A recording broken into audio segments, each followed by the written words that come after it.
You're way too bad to ever have the right to drive a Ferrari. And yet, owning a Ferrari is probably one of the oldest car fantasies in the world. We're discussing a cult object, not just a fast or beautiful car. It's a car you don't simply buy for driving or picking up your kids from school. I want to share something with all of you. It's simple yet complex. I'm a member of that club. Many of us have had this fantasy at some point, growing up in a family of enthusiasts. Dreaming of Formula One posters and videos, or hearing a V12 engine's roar on a summer evening. Sometimes this fantasy becomes attainable. Through hard work and starting your own successful business, you can one day afford what you desire. And so, like a kid who's finally allowed to touch the toy behind the window, you walk into the Ferrari showroom, but that's when you discover that the real game is just beginning. After investigating and talking with several Ferrari owners about their experiences, I discovered that simply having the money is not enough. It's not even an important criterion. You could be a billionaire, already have a collection of supercars, be invited to all the events. Nothing guarantees that you'll be able to buy the next Ferrari. No, before asking about the configuration you want, they'll ask who you are and how many Ferraris you've already purchased. Have you resold them? Were you a good customer? Do you deserve another one? This doesn't occur in a luxurious leather and marble office. No, it often happens with awkward silences, vague answers, and suspicious looks. In a role-playing game where very quickly you realize that you're not there to buy a car, you're there to get approval. And even if you get through this first step, if your history is considered sufficient, there's no guarantee you'll get the car you're hoping for. Your name will be put on a list, your file will be reviewed by the brand, and then you'll wait. Sometimes for months, sometimes for years, sometimes for nothing. And the worst part is that even once you get the car, your freedom is still strictly controlled. In this video, we'll see that there are plenty of things you're not allowed to do with your new car. Otherwise, you risk being banned from the Ferrari family. However, Ferrari surpassed expectations and set new sales records in 2024. The key question is why Ferrari chooses to humiliate its clients and how this seemingly counterproductive strategy is actually central to their success. To grasp why Ferrari can mistreat its clients, you must understand one crucial point. Ferrari doesn't need car sales to survive. Ferrari's annual production of around 14,000 cars is not just a catchphrase, but a real economic fact reflecting their exclusivity. For comparison, Porsche sells more than 300,000 cars a year. BMW has exceeded 2 million units, while Lamborghini, despite claiming exclusivity, has surpassed 100,000 units for a while. So, why does Ferrari insist on staying so low? Why not produce 30,000, 40,000 a year, especially since the demand is there? It is estimated that they could easily sell 3 to 4 times more each year. However, the brand firmly declines. To comprehend their position, we must revisit the past. Enzo Ferrari, the founder, didn't like selling road cars. That's actually an understatement. What he really loved was racing. His cars dominated Formula racing, and prototypes crushed the competition on tracks worldwide. The road cars. For Enzo, it was really a chore. A necessary evil to finance what mattered most to him, Scuderia Ferrari. From the start, this mindset defined the brand's DNA. At Ferrari, selling a car has never been a commercial act like it is with other manufacturers. It was nearly an act of disdain, a form of presumed condescension towards the customer. Here, we reach the first crucial point. Ferrari brings pride to its customers, not the other way around. This stance, initially perhaps just a quirk of a mildly irritable Italian industrialist, has become a powerful marketing tool over time. Because in the world of luxury, it's not what you own that defines who you are, it's what you don't have access to. If everyone can have a Ferrari, no one will dream of having one. It's that simple. Almost everyone can have a Twingo. 1.2 liters, 75 horsepower expression trim. So, it's not really desirable. So today, the strategy is very clear. Ferrari intentionally restricts its production for brand image reasons, not technical limitations, as they have the capacity to increase output. In Maranello, the perception of rarity is more important than annual sales or volume. Every Ferrari must stay exceptional, and each customer must feel part of an exclusive group. Those without a Ferrari must keep dreaming of owning one. This rarity is about more than just production numbers, it's about access. Even having the funds isn't sufficient. You can't simply walk into Ferrari with your checkbook and ask to buy a Daytona Special. 3. It's not that simple. That's where the twisted game starts. The more the brand hinders you, the more it intensifies your craving. The more it restricts your access, the more willing you are to do anything to join the club, including accepting anything and everything in terms of price. And it's no coincidence that Ferrari is now one of the most profitable brands in the automotive world. In 2023, Ferrari had an operating margin exceeding 25%, which is impressive. For comparison, Tesla's margins are around 12%, while mainstream manufacturers have margins closer to 5%. If everything is going well, then how do they do it in Maranello? It's very simple. They sell less, but they sell at a much higher price. And above all, they sell by creating a myth around each model with special and iconic editions, each one more unique than the last. So you understand that at Ferrari, rarity is an integral part of the game. It's not a bug in the system, it's the system. But rarity doesn't just come from limited production. It mainly comes from what I would call, without exaggeration, a real journey of organized humiliation. They're not actually selling you a car, but rather the right to possibly purchase one in the future. And for that, you will have to prove your loyalty, even your submission to the Ferrari world. So, concretely, how does it work? First, you need to know that not all Ferraris are equal. You have standard models like Portofino, Roma, F8 Tributo. If you have the budget, you can generally get those cars at a dealership, even though wait times may be lengthy. However, acquiring limited series and special models like the 812 Competizione Monza Speciale 1 and Daytona Speciale 3 is more challenging. That's where everyone wants to go, entering a completely different game. You can't just order them, you have to be invited to buy them, and to be invited you have to prove yourself. Every Ferrari dealership keeps an extremely detailed client file, which doesn't just list the latest cars you've bought. It also notes what you've done with your Ferraris. You've bought several and you've kept them all. You quickly sold the items to speculate and profit, which is unethical. You participated in Ferrari events, rallies and dinners, remaining discreet, elegant and true to the brand's desired image. Even better, influencers who flaunt their wealth with Ferrari poses on Instagram or TikTok can forget about receiving invitations for special series. One of the most twisted aspects of the system is that the evaluation of the client is completely opaque. You never receive formal feedback. Nobody informs you directly that you've exceeded your post limit. That would be too straightforward. They let you stew. They hint to you that you're not in the company's good graces. Ferrari clients who didn't want to speak on camera told me this.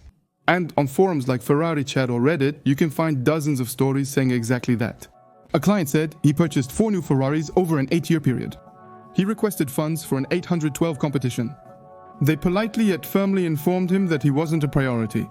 He had the bad taste to sell a Ferrari 488 Spider too quickly.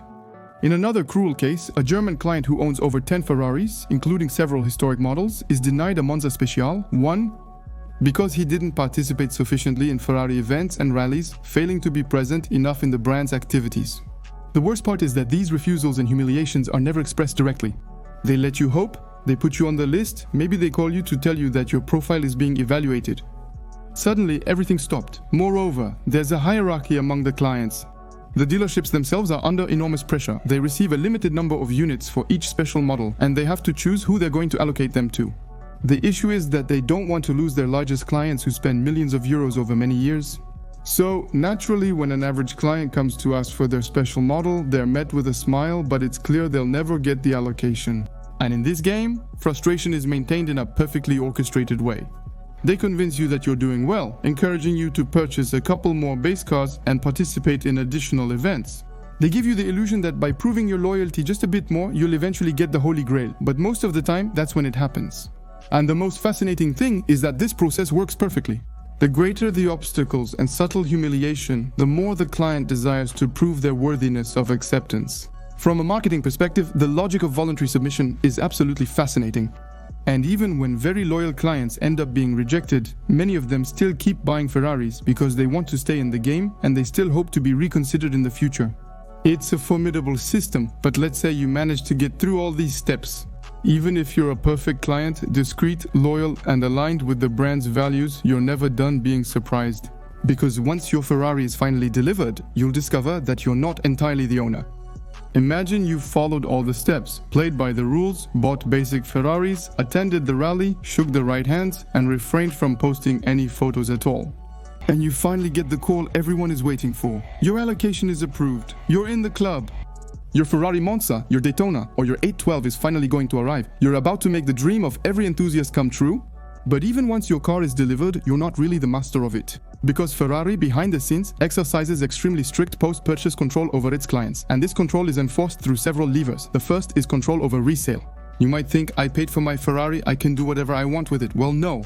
Purchase contracts for special models increasingly include an anti-resale clause. This clause simply forbids you from reselling the car for a certain period, often 1 to 2 years. Why? Ferrari wants to prevent its special models from quickly entering the grey market. Prices soaring over 100–300% would harm the brand's image and disrupt the customer hierarchy. Reselling too quickly will result in a permanent blacklisting by the brand, a policy they enforce regularly. Many customers have lost all possibility of buying new Ferraris after selling their model too quickly. Ferrari closely monitors transactions, even when well-intentioned, like selling to a trusted friend. Every resale is tracked by the dealerships themselves, who report the information back to headquarters, and that's not their only means of control. The second one is customization. You might have heard a few years ago about the case of deadmau5, the Canadian disc jockey. He bought a Ferrari 458, customized it in pure Harry style with a 9.4 rep, and it went viral online.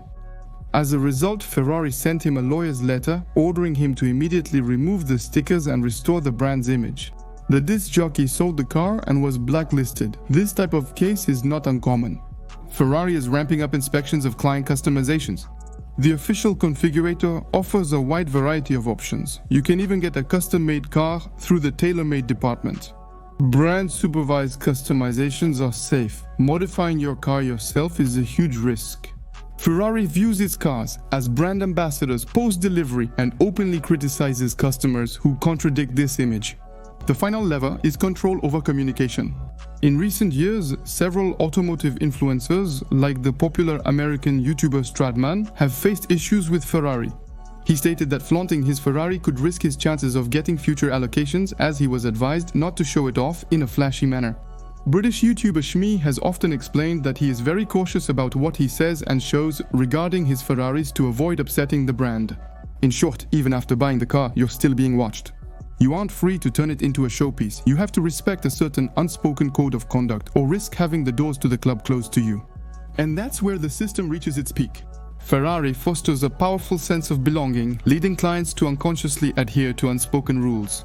They agree not to resell, they agree not to customize, they even agree to limit their public communication. They prioritize protecting their future access to the next model above all else. This leads to a fascinating logic of voluntary submission. The customer no longer defends his right to ownership, he defends his right to stay in the game. Ferrari's system is a prime example of luxury marketing, even if it may seem absurd to some.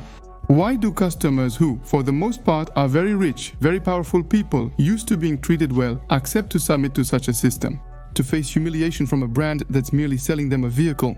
Why keep buying from Ferrari when you know you'll have to wait for years and you won't be able to resell freely? You'll have to mind your words and may be excluded unexpectedly without explanation. The aspects described aren't weaknesses of the Ferrari system, but rather its genius. The brand grasped a key aspect of luxury. The most intense desire stems from frustration. In this world of luxury, it's not the price that creates value, nor the intrinsic quality of the object. It's the fact that this object is forbidden to you, or at least reserved for the carefully selected elite, and this principle, Ferrari exploits it to perfection. When you buy a Ferrari, especially a special series, you're buying more than a car, you're buying a status symbol. You're buying the right to tell the world and yourself that you belong to the club. In this club, money isn't enough. You must prove your loyalty, alignment with the brand's values, and ability to play the game. This is precisely what makes the system so addictive. Ferrari's obstacles only fuel clients' desire to overcome them. The more the brand restricts access, the greater the demand grows, as one client aptly described to me. He told me that when the dealership called to say he was selected for a 488 Pista Spider, he felt like he was receiving a medal. He was deemed worthy by the brand, not because he could afford the car. In marketing, this is called the logic of inverted social validation. In the normal world, customers validate brands by purchasing. At Ferrari, the brand validates customers by invitation, which carries significant meaning. In the world of luxury, the higher you go, the more you seek experiences that set you apart. Price no longer impresses. Anyone can buy a Rolls, a McLaren, or a Lambo, but not everyone can get a Ferrari Special. 3. Being chosen by Ferrari is a rare privilege, which is what makes their system so impressive. Companies sell a sense of belonging rather than just a car. The harder customers work to achieve that belonging, the more they appreciate it once obtained. It's a highly potent psychological tool. When you've invested significant effort, time, and sometimes even humiliation to achieve something, you appreciate it far more. Ferrari clients are prepared to defend their achievements, protect their status, and stay in the game, which is why they accept numerous constraints. It creates a virtuous circle of desire, where each step reinforces the next and every obstacle overcome increases attachment to the system. This is why Ferrari can generate demand that greatly exceeds its supply, despite its restrictive rules. These rules are part of the fantasy and fuel the myth. Ferrari no longer needs to attract customers. Instead, customers are vying for Ferrari's attention. This system proves effective. However, such a rigid, elitist, and closed system inevitably leads to abuses. Long-time customers who have played by the rules for years are disappointed. Those who bought every offered Ferrari, participated in the rally, and attended the brand's dinners, who have been true ambassadors and who, one day, get turned away. They lacked proper behavior, sold a car too fast or slow, or failed to show timely loyalty. This type of story is now common on the forums. I spoke with an Italian customer, the owner of 8 Ferraris, including several historic models, who says he was forgotten when the Monza Speciale 1S were being distributed. Reason: he hadn't attended enough official events in recent years. For him, the shock was huge. After 20 years of loyalty, he found out that a new customer, who had only arrived 3 or 4 years ago, was granted his allowance because he was more socially active for the brand. Ferrari rewards not only a customer's purchase history, but also their social value, his alignment with the brand's current strategy. Another iconic case is that of Preston Hen, an American billionaire and avid car collector. He had some of the rarest Ferraris in history in his garage. When the brand launched the La Ferrari Aperta, he wanted to buy one. Despite his incredible history, Ferrari refused, prompting Preston to sue them for damaging his reputation. He explained that the refusal deeply humiliated him, as he had done so much to promote the brand in the United States. So of course, the case ended quietly, as often happens in these kinds of situations. But it clearly shows that even the most powerful clients can run into an opaque, arbitrary logic that forgives nothing. And that starts to raise a real question. Some clients question if the system is becoming too authoritarian and if the Ferrari magic may ultimately lead to constant frustration. Forum posts show that some clients have left the game, sold their Ferraris, and switched to other brands, because they were tired of having to comply with rules they considered arbitrary and stifling. But despite all that, demand is booming. That's what's fascinating. The more Ferrari exerts control and pressure on its clients, the more others desire to join the exclusive circle. This is the club effect in the extreme. The more exclusive it is, the more desirable it becomes. The Ferrari system, despite excesses, criticisms, and controversies, remains one of the most successful and envied in the world of luxury. A system that sorts, selects, elevates, and sometimes rejects. But for those who manage to climb to the top of this pyramid, there is one last level, a tier above all the others. The one for clients so loyal, so powerful, that they no longer have to choose. In the Ferrari lineup, they have their own Ferrari designed for them, a unique model made just for them. A being made to fulfill their own wishes. Another world exists, more exclusive and mysterious, with unique automotive creations, the true unicorns of the car world. We could discuss it in an upcoming video. If you want to learn about the creation of these one-of-a-kind Ferraris designed for a single person, let me know in the comments. Until next time.